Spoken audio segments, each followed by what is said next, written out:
explica el cántico. Hermanos, hermanas, tenemos un Dios increíble que supera nuestra imaginación. Dios es un misterio para nosotros. Y hoy vamos a intentar comprender un poco quién es Dios para conocerlo un poco mejor, basándonos en lo que dicen las Escrituras. Leamos Apocalipsis capítulo 1, versículo 12.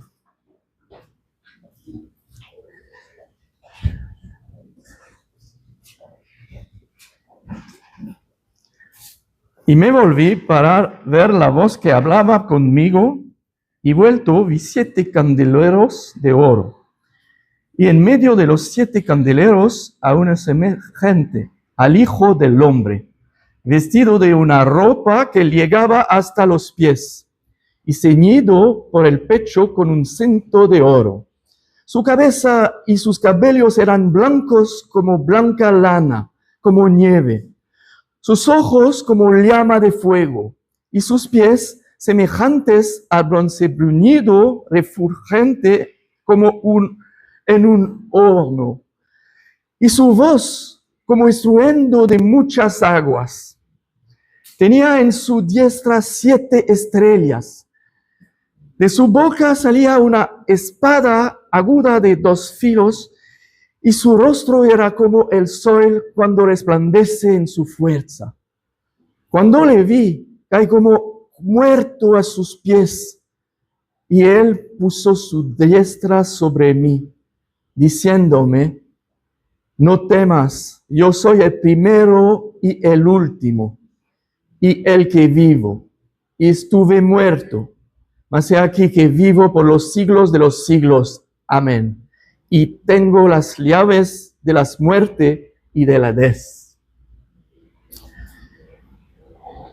En el versículo 17 está escrito: yo soy el primero y el último, y el que vive. Estuve muerto, mas he aquí que vivo por los siglos de los siglos. Amén. ¿Quién murió y resucitó? El Señor Jesús. ¿Quién es el primero y el último? El Señor Jesús. Ahora vayamos a Hebreos capítulo 1. Hebreos capítulo 1, versículo 10, que dice: y tú, oh Señor, en el principio fundaste la tierra, y los cielos son obra de tus manos.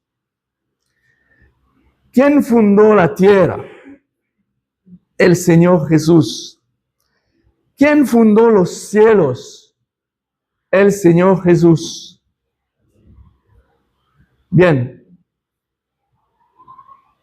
Abramos el libro de Isaías, en el capítulo 48.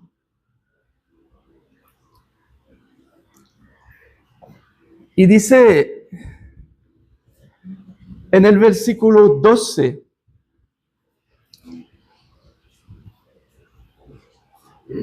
óyeme, Jacob, y tú, Israel, a quien llamé.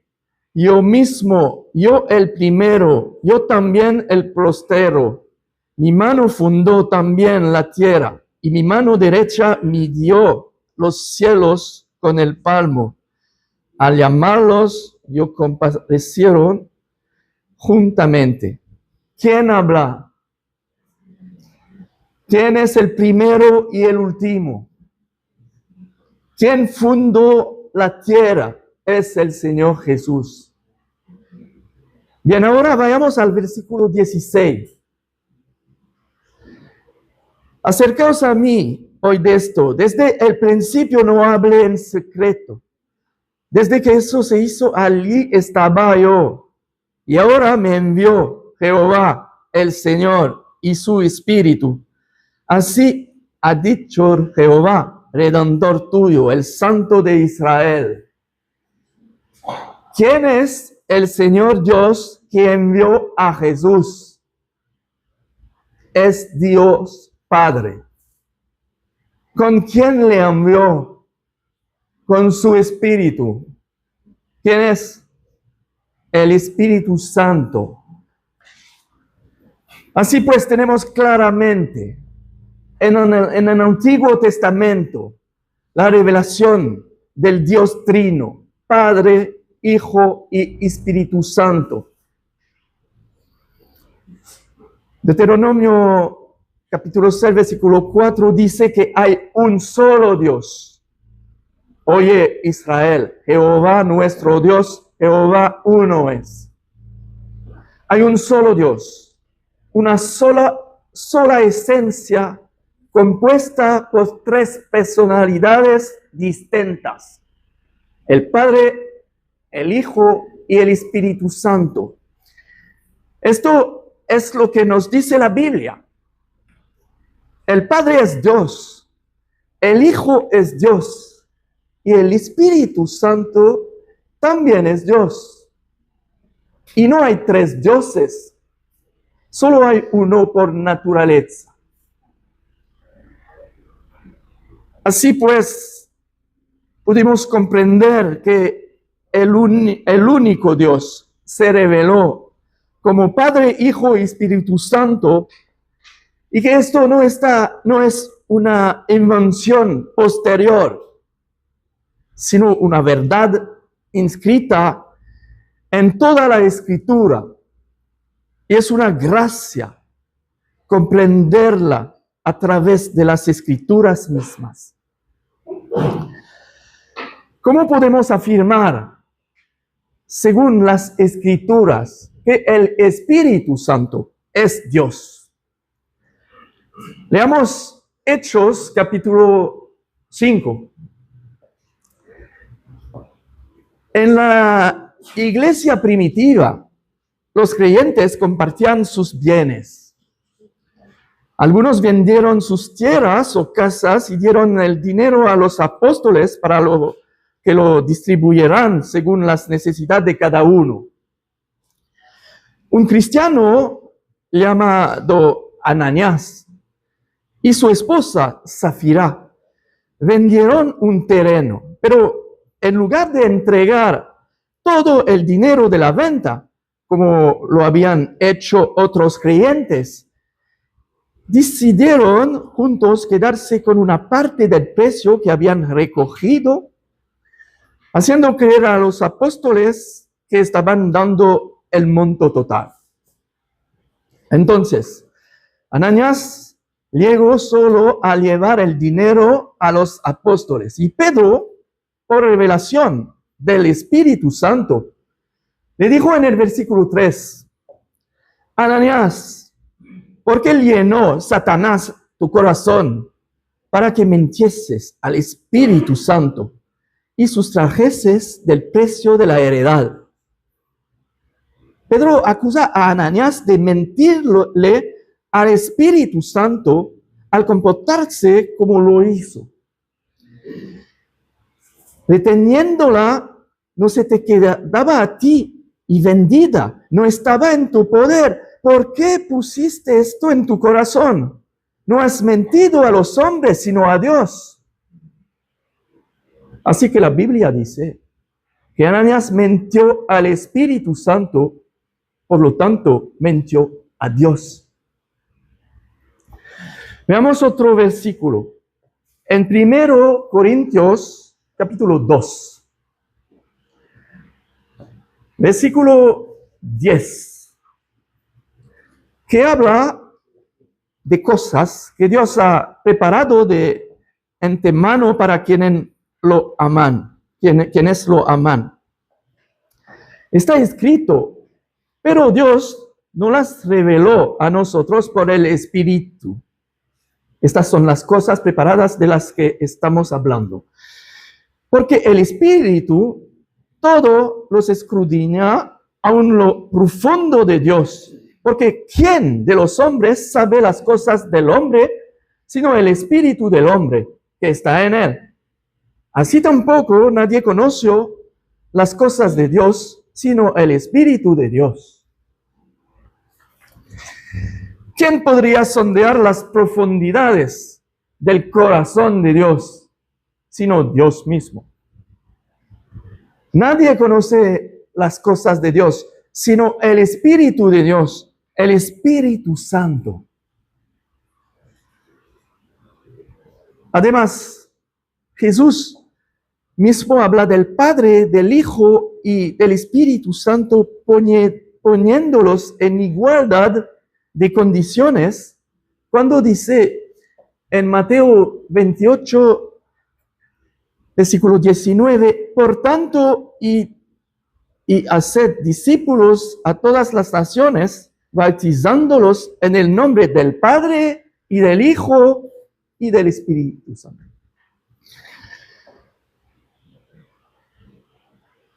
Ahora vayamos a Juan, capítulo 1, versículo 1. En el principio era el Verbo, y el Verbo era con Dios, y el Verbo era Dios. Este era en el principio con Dios. Todas las cosas por Él fueron hechas, y sin Él nada de lo que ha sido hecho fue hecho. Y en el versículo 14 está escrito, y aquel Verbo fue hecho carne, y habitó entre nosotros. Y vimos su gloria, gloria como del unigénito del Padre, lleno de gracia y de verdad. ¿Quién es el Verbo? Dios Hijo. ¿Quién es el Verbo encarnado? El Señor Jesús. ¿Es el Hijo de Dios igual al Padre? Verificaremos esto en Filipenses, capítulo 2, versículo 5, donde está escrito: haya pues en vosotros este sentir que hubo también en Cristo Jesús, el cual siendo en forma de Dios, no estimo el ser igual a Dios como cosa a que aferrarse, sino que se despojó a sí mismo, tomando forma de servio, hecho semejante a los hombres, y estando en la condición de hombre, se humilló a sí mismo, haciéndose obediente hasta la muerte y muerte de cruz. El Padre es igual al Hijo, y el Hijo es igual al Espíritu Santo, quien es igual al Padre. Dios es un misterio para nosotros. El Padre, el Hijo y el Espíritu Santo tienen cada uno su propia voluntad. Y cada uno de los tres desempeña un papel diferente. Sin embargo, todos actúan en perfecta armonía. Consideremos que lo que está escrito en Juan capítulo 6, versículo 38. Porque he descendido del cielo no para hacer mi voluntad, sino la voluntad del que me envió. 6:38, ¿verdad? Sí. Porque he descendido del cielo no para hacer mi voluntad, sino la voluntad del que me envió. Estos versículos nos demuestran que el Hijo que descendió del cielo tiene su propia voluntad y que el Padre que le envió también tiene la suya. Miren sobre los dones y ministerios de los que habla el apóstol Pablo en 1 Corintios capítulo 12, versículo 11. Corintios 12, capítulo 12, versículo 11. Dice, pero todas estas cosas las hace uno y el mismo Espíritu, repartiendo a cada uno en particular como Él quiere. ¿Acaso estos versículos nos muestran que el Espíritu Santo tiene su propia voluntad? Y lo fascinante es que el Padre, el Hijo, el Espíritu Santo tienen cada uno su propia voluntad y actúan en perfecta armonía. Lean Juan capítulo 5, versículo 19. Respondió entonces Jesús y les dijo, de cierto os digo, no puede el Hijo hacer nada por sí mismo, sino lo que ve hacer al Padre, porque todo lo que el Padre hace, también lo hace el Hijo igualmente.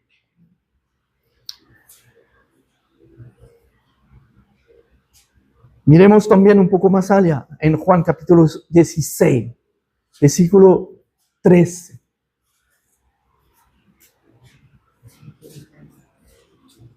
Pero cuando venga el Espíritu de verdad, Él os guiará a toda la verdad, porque no hablará por su propia cuenta, sino que hablará todo lo que oyere y os hará saber las cosas que habrán de venir. Él me glorificará, porque tomará de lo mío y os lo hará saber.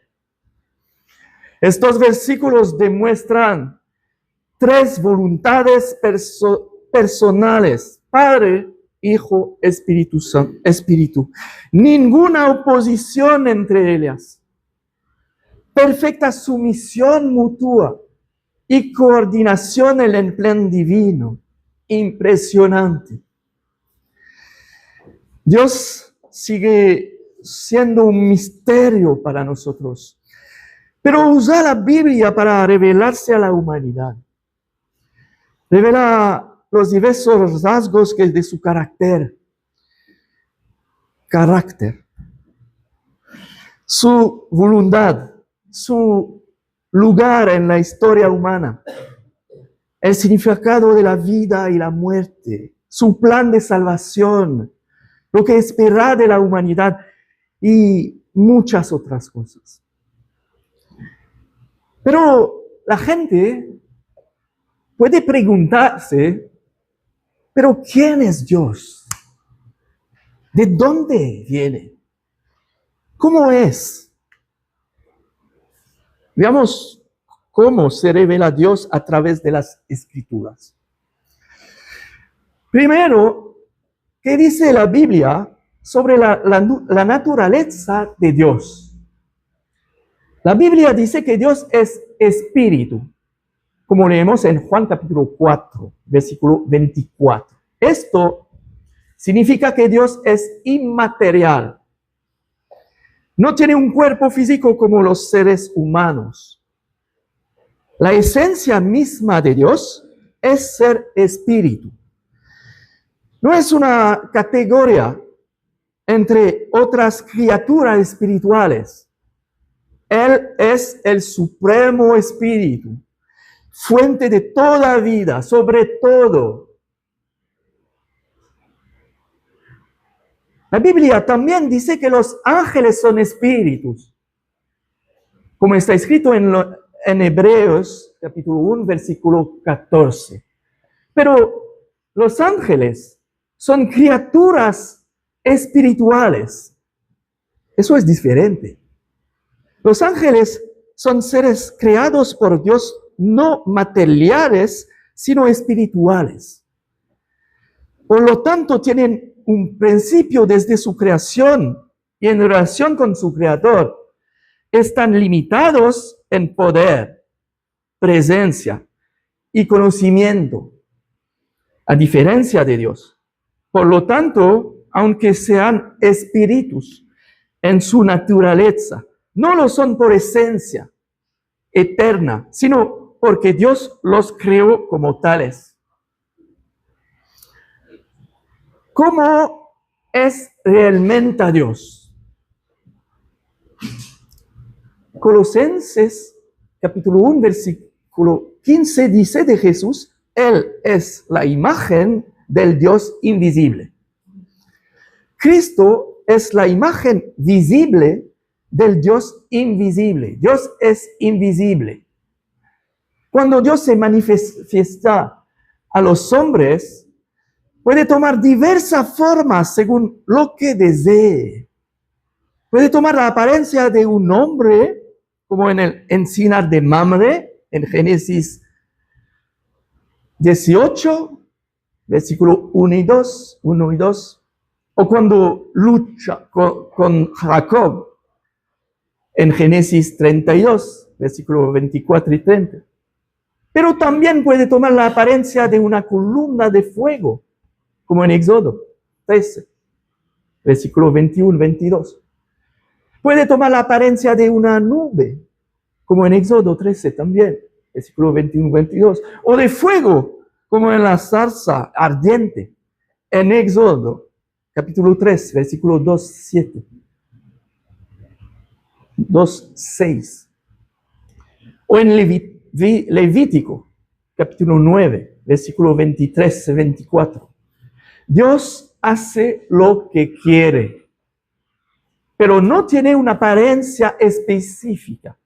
Es Dios. Aparece incluso en los reinos celestiales. Puede adoptar diferentes apariencias. Aparece como un anciano glorioso rodeado de fuego entre miles de ángeles en Daniel capítulo 7, versículo 9, 10. Puede sentarse en un trono reposante de luz, relámpagos y gloria en Ezequiel capítulo 1, versículo 26, 28.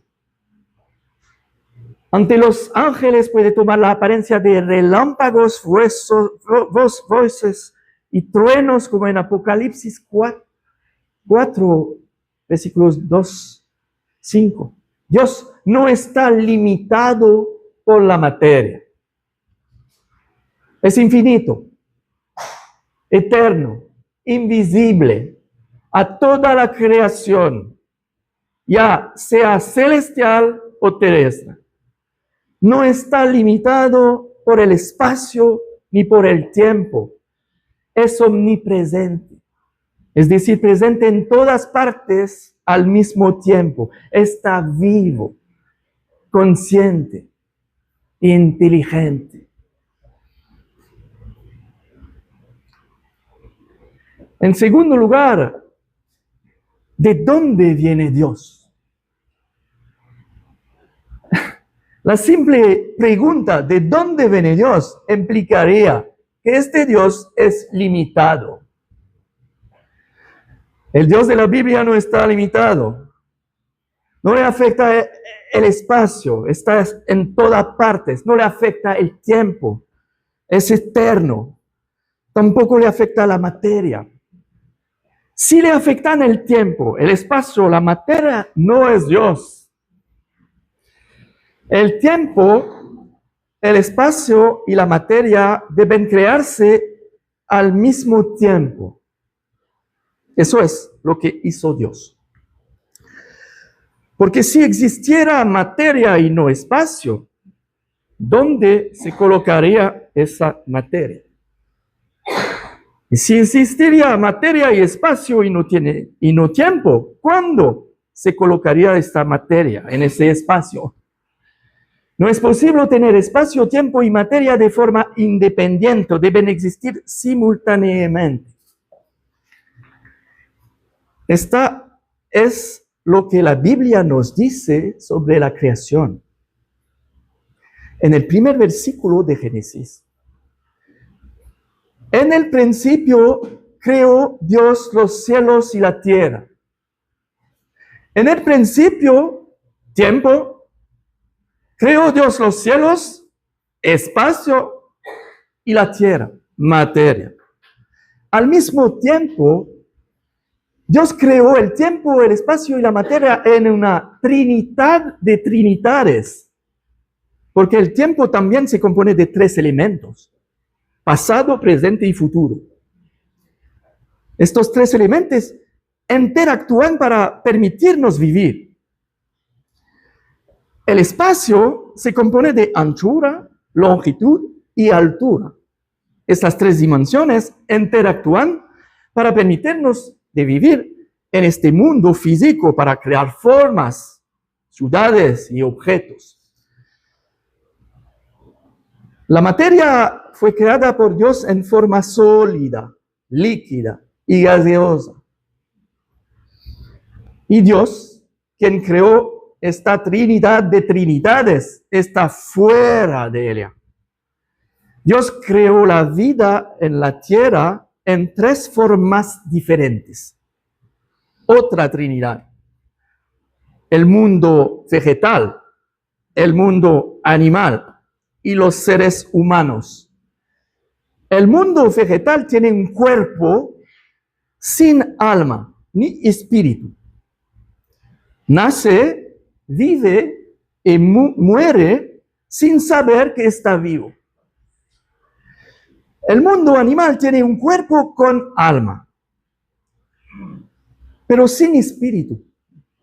El mundo animal no puede conectarse con su Dios creador porque fue creado sin espíritu. Nace consciente de estar vivo y muere sin saber que un día morirá. Los seres humanos son las cúspides de la creación y están formados con un cuerpo que contiene un alma y un espíritu que, si le reconecta con su Dios creador a través del renacimiento, puede permitir la comunicación con Él. Los seres humanos son conscientes de que están vivos y saben que algún día morirán.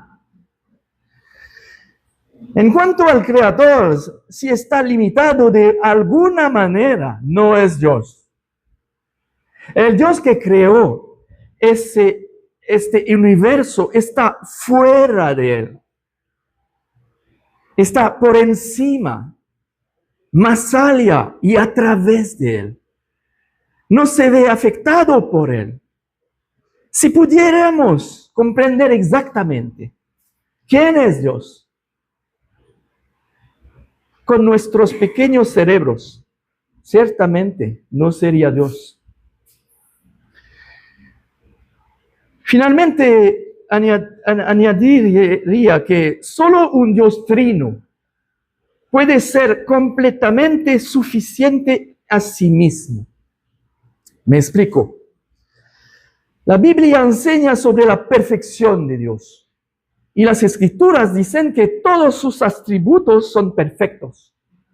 Su justicia, su fidelidad, su amor, su conocimiento. Tomemos el amor como ejemplo. La Biblia dice que Dios es amor, lo que implica que el amor es esencial a su naturaleza. Un Dios unipersonal, es decir, una sola persona, y por lo tanto no trinitario, no podría amar eternamente a alguien más que a sí mismo antes de la creación. Si nada es creado, este Dios solo puede amarse a sí mismo. Pero el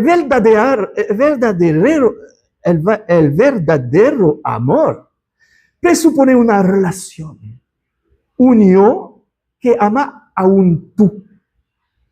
Un Dios no trinitario habría necesitado crear otro ser para amar, lo que haría que el amor dependiera de la creación. Por otro lado, en la Trinidad, el Padre ama eternamente al Hijo en la comunión del Espíritu Santo.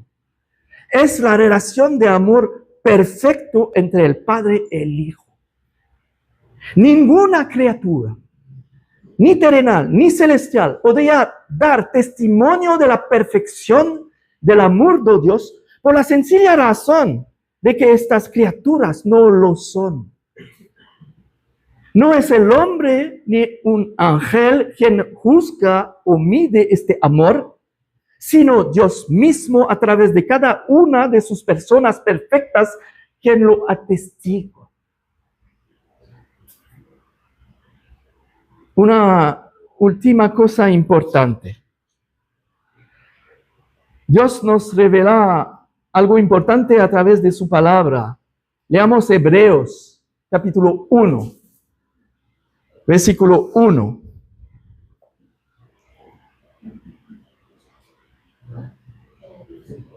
Hebreos, capítulo 1, versículo 1.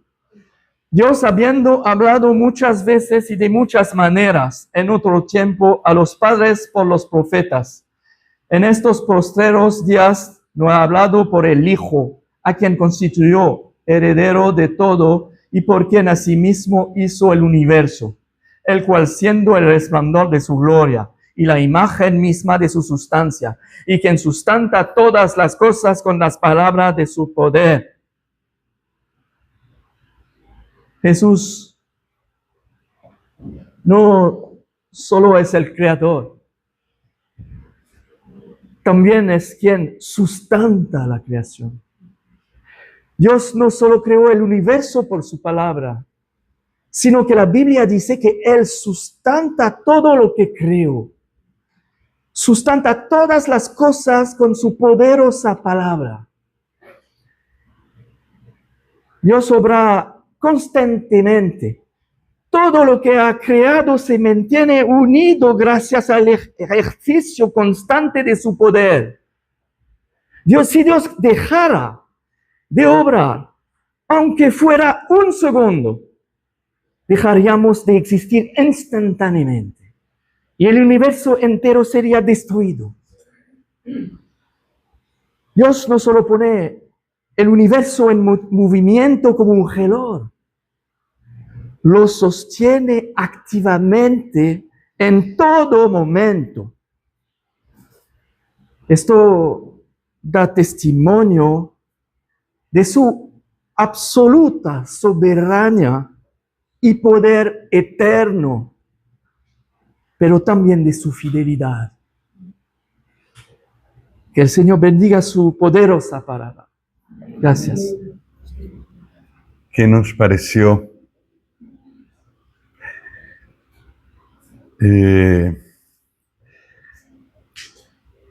Yo creo que escuchar a nuestro hermano a mí me transporta a la universidad, en los días de la universidad, cuando pensábamos agudamente en cada detalle.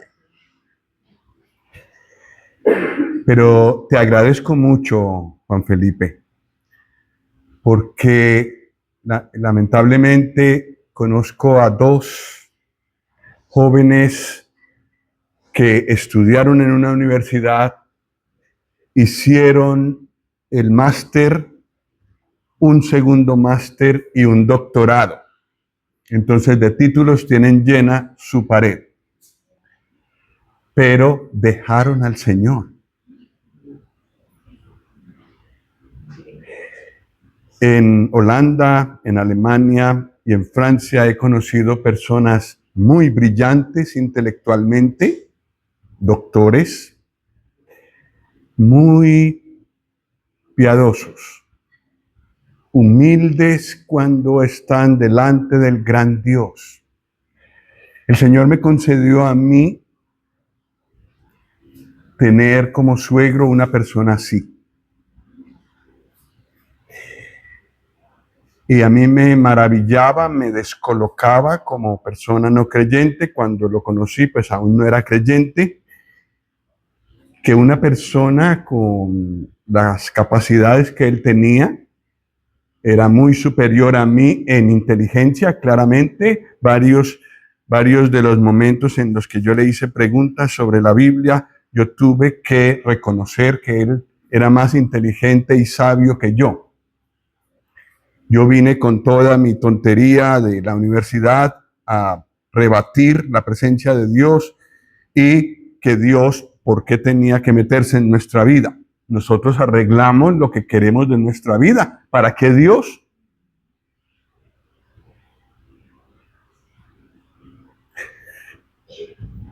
Recuerdo varias conversaciones con él, yo preguntándole eso, él respondiéndome y haciéndome caer en cuenta que si el mundo, estas no son sus palabras, pero es un resumen de lo que hablé con él y que después escuché a otra persona decir, ¿por qué nuestra sociedad está como está? ¿Por qué hay la maldad que tenemos, que cuando salimos de allí tenemos inseguridad? Porque escogimos darle la espalda a Dios. Hace años la educación religiosa desapareció de nuestras escuelas. Dios para nada, de puertas para afuera. En Estados Unidos se leían los mandamientos que tenían en cada aula. Se oraba antes de empezar el día. Ahora, pero después nos quejamos que esta sociedad no se puede vivir.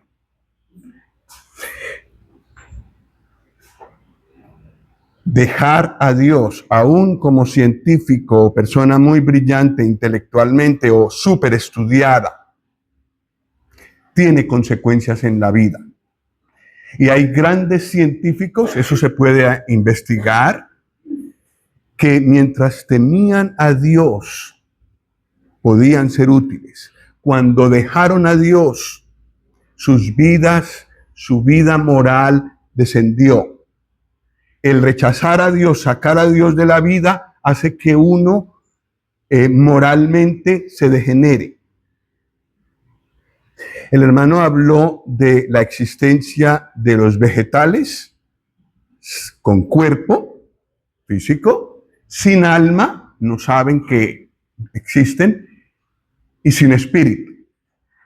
Los animales tienen cuerpo, tienen alma, por eso tienen sentimientos, pero no tienen espíritu, por eso no se pueden conectar con Dios. El hombre sin Dios anda como desconectado de Dios, como si Dios no existiera, solo llevado por el alma. Y por eso vemos la vida moral que hay en nuestra sociedad. No hay temor de Dios, Dios afuera. Y entonces lo que tenemos en nuestra sociedad es lo que elegimos. Les recomiendo escuchar, creo que está colgado en internet, en el canal de la Asamblea, lo que nuestro hermano Juan Felipe nos dijo en cuanto a espíritu, alma y espíritu. Gracias. Cuerpo, alma y espíritu. Está en la revista también, porque me pareció tan bien expuesto que lo hice artículo y con permiso del hermano lo puse en la revista. Pero cuando el hombre desecha a Dios, se acerca al comportamiento animal.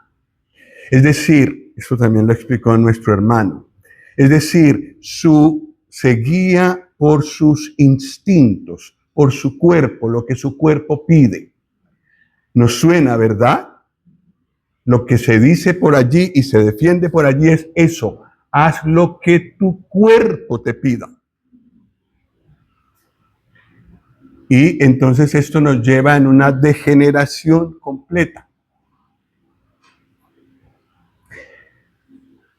Gracias al Señor que nos permite reunirnos y escuchar otra cosa que llena el alma, porque cada vez que una persona se aleja de Dios y sigue lo que su cuerpo le pide, más vacía, más animal, digamos así, se vuelve.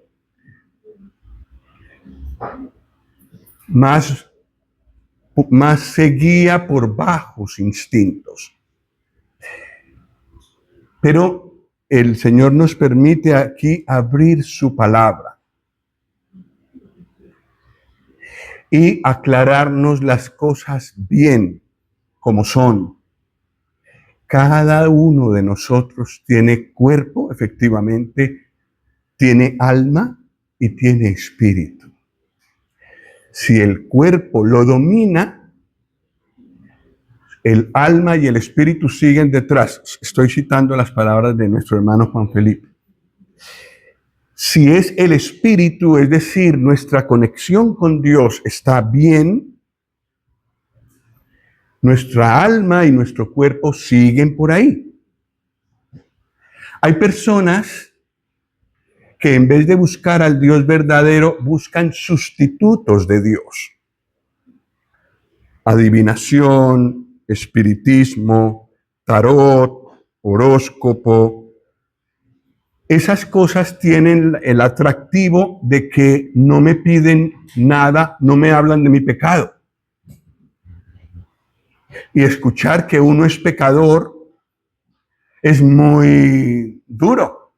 Es una verdad, pero es una verdad dura. Entonces, allí la persona que quiere, que siente la sed de su espíritu, busca y hasta encuentra cosas. Y cuando una señora en el locutorio que confesaba la religión Zen, Z-E-N, me dijo que ya estaba muy completa. Se nota que hay cosas orientales, sobre todo, que han logrado como llenar el vacío, aunque sea de una manera temporal. La señora sí, gracias al Señor que tuvimos la oportunidad de hablar de las cosas espirituales, no me pudo explicar qué de la eternidad y qué iba a hacer ella cuando fuera a la eternidad con toda su religión. Era una cosa para este presente. Pero el hecho de buscar esos sustitutos de Dios, que no son el Dios verdadero, como la adivinación, el espiritismo, las religiones orientales, la lectura del alma, creo, me parece que es una cosa que vi últimamente, es que no me preparan para la eternidad. No me explican la muerte de una forma satisfactoria, ni tampoco qué hago con la culpa. Pero gracias a Dios, de nuevo, que aquí nos trae y nos permite conocerlo a Él. Y hoy hemos escuchado mucho de cómo es Él. Pero el peligro de escuchar cosas muy bonitas es que queden solo aquí. Y no bajen hasta aquí. Y se vea en la conducta. Y se vea en una entrega por completo al Señor. Entonces pasa como los jóvenes doctores que les conté, que se llenaron de ciencia, pero dejaron al Señor del universo que hizo la ciencia, que hizo las cosas que ellos están estudiando. Y le pido al Señor que los jóvenes nuestros que van a la universidad, el Señor los guarde. Y pido por ellos, porque son hijos de creyentes, los dos que conozco. Y sé por lo menos de uno que su hogar se perdió.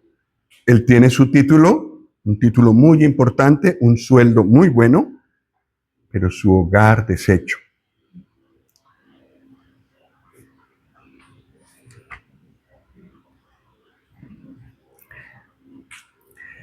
Nuestro hermano nos ha hablado del Padre, el Hijo y el Espíritu Santo. Y yo creo que nos ha hablado muy claramente de que un Dios que ama, un Dios que quiere redimir a su criatura, bueno, es un Dios trino. Ahí tenemos que entrar a un terreno donde vamos con cuidado porque es terreno santo. Pero Dios, antes de mandar al Señor Jesús, mandó muchas personas a hablar. Y tenemos todo el Antiguo Testamento lleno de las palabras de ellos. Pero había una persona mediante la cual Dios diría las últimas cosas. Y ya no hay más, no esperemos otro mensajero. Ya vino el mensajero cumbre. ¿Quién es? El Señor Jesucristo. Y nuestro hermano ya nos llevó a leer muchas porciones, pero también nos llevó a leer en Hebreos. Con esto yo creo que no nos vamos a salir de Hebreos, pero busquemos de nuevo Hebreos 1.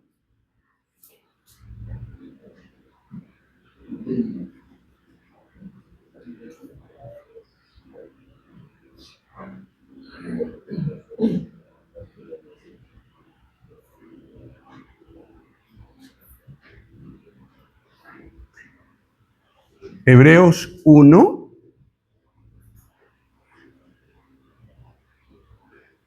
No quiero repetir nada de lo que el hermano ha dicho, pero Hebreos 1, versículo 1 dice, Dios, habiendo hablado muchas veces y de muchas maneras en otro tiempo a los padres por los profetas, en estos postreros días nos ha hablado por el Hijo. No hay otro, no esperemos otro mensajero. Ya vino el mensajero más grande, Dios mismo. En estos postreros días que estamos viviendo, nos ha hablado por el Hijo, a quien constituyó heredero de todo y por quien asimismo hizo el universo, el cual, siendo el resplandor de su gloria y la imagen misma de su sustancia, y quien sustenta todas las cosas con la palabra de su poder, habiendo efectuado la purificación de nuestros pecados por medio de sí mismo, se sentó a la diestra de la majestad en las alturas. 3 versículos que nos dicen muchas cosas acerca de esta gloriosa persona. Primero, que es la manera más alta como Dios ha hablado. No esperamos otro mensajero. Segundo, que Él es Dios, la imagen misma de Dios. El contemplar al Señor Jesús visiblemente o en la palabra de Dios es como ver a Dios. Es la imagen misma de su sustancia, la parte brillante de Dios, el resplandor de su gloria, lo que vemos. Entonces lo vimos y dijo Juan, vimos su gloria.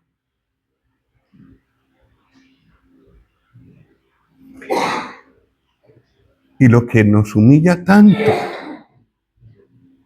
es que esa misma persona tan gloriosa y a la que le debemos cada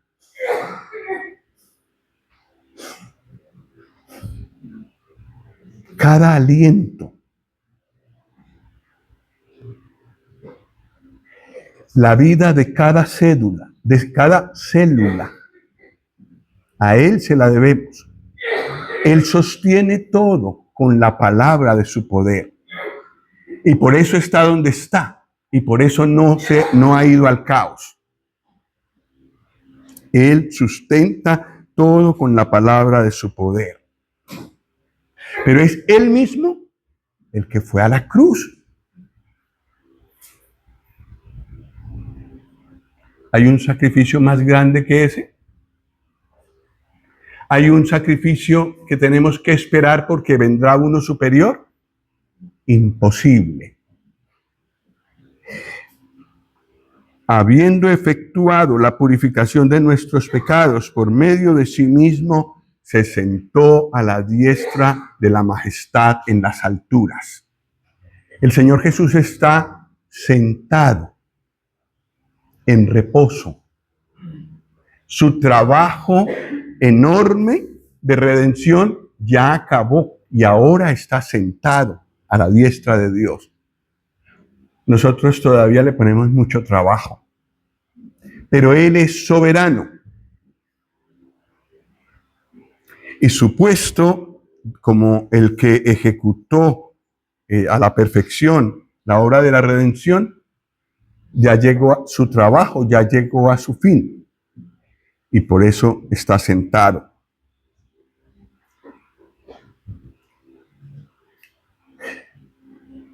El escritor de Hebreos nos plantea dos preguntas importantes.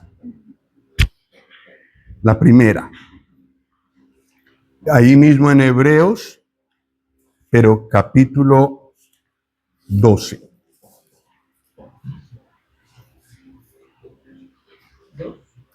Capítulo 12. Hebreos 12.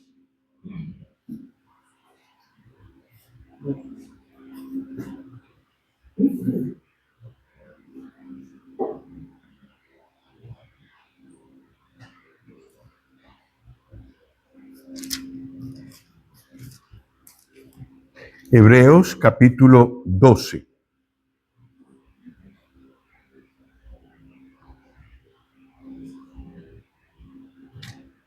Versículo 25.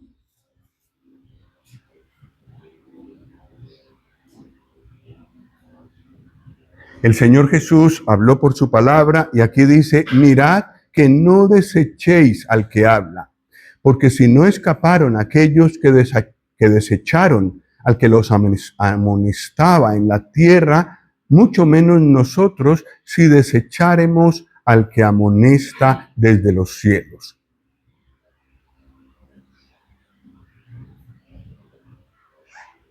¿Era grave desobedecer a Isaías? ¿A Oseas? ¿A todos los profetas del Antiguo Testamento? ¿A Moisés? Sí, porque hablaron la palabra de Dios.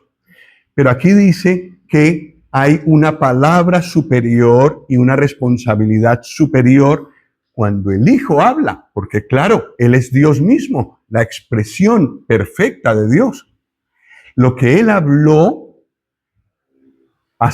en aceptarlo está la vida, en desecharlo está la muerte.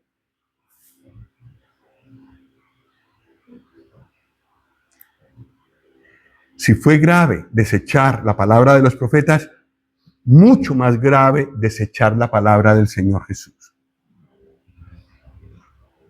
Y esto es para todos nosotros. Para mí mismo, si yo desecho las palabras de mi Señor y vivo como yo quiero, la cosa será grave. Lo viviré yo mismo en mi propia carne, afectaré a otros que están a mi alrededor y la sociedad tendrá uno más de los malos que colabore en el mal. Y mi Señor desobedecido. Una última cosa. Hebreos 10.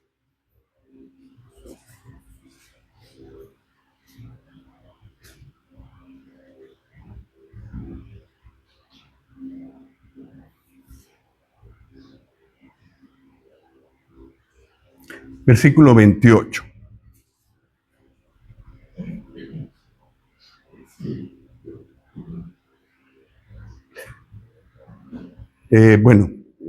Tal vez leemos el 27 y el 26 y el 27 mejor. El 28 y 29 son bastante fuertes, pero el 26 y 27, aunque tienen la misma idea, quizás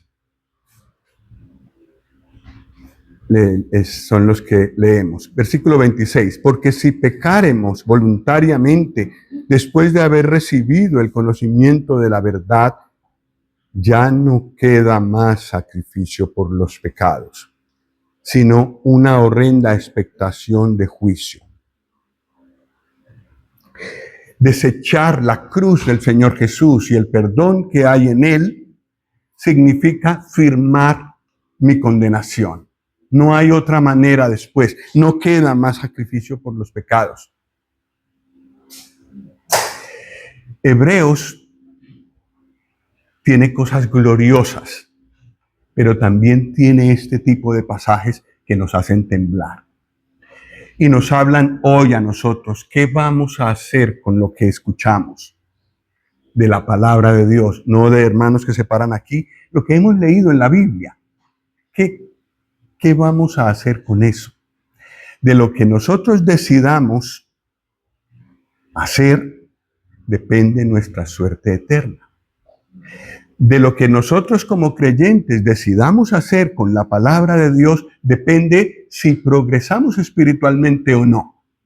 No perdemos la salvación, gracias al Señor que esto quedó a salvo, quedó fuera de discusión en la cruz. Pero sí nuestra vida como creyentes la podemos perder si nos alejamos de la palabra de Dios. O sea, lo mismo, solo que las consecuencias de rechazar al Señor Jesús, de no recibirlo, de no entregarle nuestra vida a Él, pues son gravísimas. La condenación. Pero el Señor no quiere eso y por eso nos advierte. Venid a mí, dijo el Señor Jesús, todos los que estáis trabajados y cargados con esa carga de pecado, y yo os haré descansar. Vamos a terminar con una oración.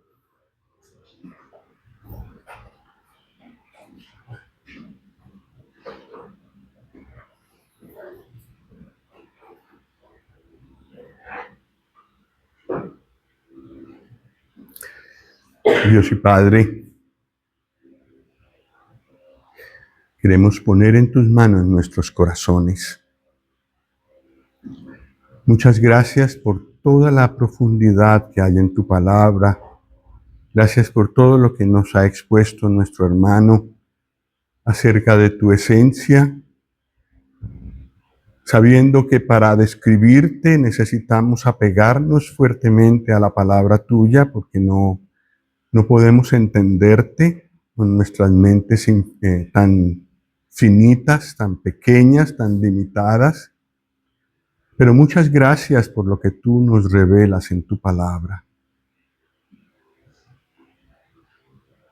Dios y Padre, conoces nuestras vidas, conoces cada uno de nuestros corazones, conoces nuestras luchas, nuestros dolores, nuestras frustraciones. Y Padre, te pedimos tu ayuda para poder acudir al Señor Jesús. Entregar en sus manos toda nuestra miseria, nuestro pecado, nuestro dolor, nuestras angustias, nuestra impotencia para hacer tu voluntad. Dios y Padre, encomendamos a ti, a cada uno de los que no es creyente aquí. Y pedimos que en una forma especial tú te acerques a cada uno y toques y revoluciones sus vidas. Y puedan terminar a los pies del Señor Jesús rendidos. Te damos gracias por los que estamos aquí y que ya nos hemos rendido a los pies del Señor Jesús. Conoces nuestra vida también, lo mucho que hemos escuchado de tu palabra.